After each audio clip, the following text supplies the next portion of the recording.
Imagine a horse race. You've got the Clinton horse, the Bernie horse, the Cruz and Kasich horses, even a Jill Stein horse.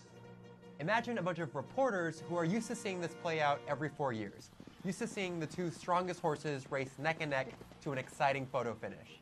Got it? I know it's weird, just stick with me. Now imagine that this year, a wild bull charges onto the track and just starts going nuts. It's charging the other horses, smashing into the railings, attacking Muslims and Mexicans in the audience, even goring some of the reporters.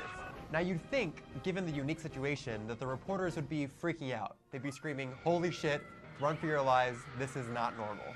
After all, they're reporters. If something really dangerous is happening, it's their job to say, "Time out, something really dangerous is happening." But imagine if they didn't do that. If they just kept covering the race as if it was business as usual. They'd say things like, "What a strange looking horse. What an unconventional way to run this race." Even worse, imagine the reporters started focusing on problems with the Clinton horse. Are we sure that horse is healthy enough to run this race? Isn't that horse a little too old to run this race? Are we sure that saddle's regulation size? You'd see headlines comparing the two like, "Horses face questions about racing ability," or "Horses stumble on their way to the finish line." If you actually saw this happening, you'd think the reporters had lost their damn minds. How could they treat these two like equally flawed competitors? That is false equivalence. And that's what's happened in a lot of news coverage this election. On one hand, you've got a conventional candidate who has faced her fair share of controversies, but is otherwise pretty normal. And then you've got the wild bull, a candidate who cozies up to white supremacists, advocates for torture and war crimes, attacks the First Amendment and free press,